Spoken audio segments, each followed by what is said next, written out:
د افغان پوځ د یو معلول سرتیري د میړانې کیسه. په نیمګړي ځان خوارو مټو او زاړه سایکلي د ژوندانه د یوې ستړې ورځ شروع، خو دا خوارۍ د نورو لپاره د ښې زندګۍ په نیت کوي، ځکه کورونه یې ورته آبادوي.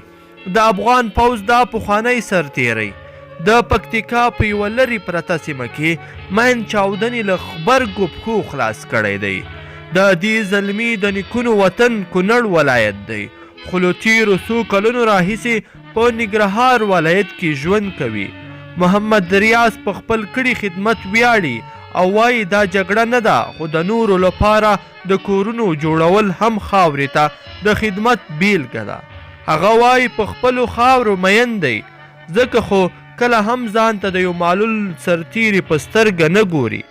د ملي اردو دا پخوانی سرتیری محمد ریاض وایي درد خو ډېرو، ځکه انسان دې ته سوچ کوي چې په راتلونکي کې به په دې حال سره څه کیږي، خو د الله تعالی رحم دی چې ښه مې ساتي. زه د خدای تعالی نه ډېر شکرګزار یم، دا دردونه خو د ژوند معاملې دي.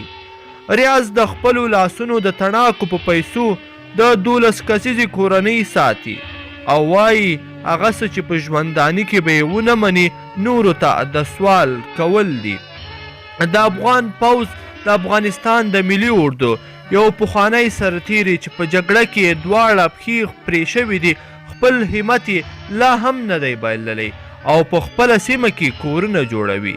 محمد ریاض په خپل کړي خدمت ویاړي او وایي دا جګړه نه ده، خو د نورو لپاره د کورونو جوړول هم خاورې ته لوی خدمت او د خدمت بیلګه ده. ګرانو مینوالو، په دې هیله چې د افغان پوځ د دغه میړانې سرتیري کیسه به مو راسره تر پایه پورې اورېدلې وي. که چیرې مو خوښه شوي وي نو لطفا یې در سره لایک کړئ او نور ملګرو سره یې هم شریکه کړئ. مننه.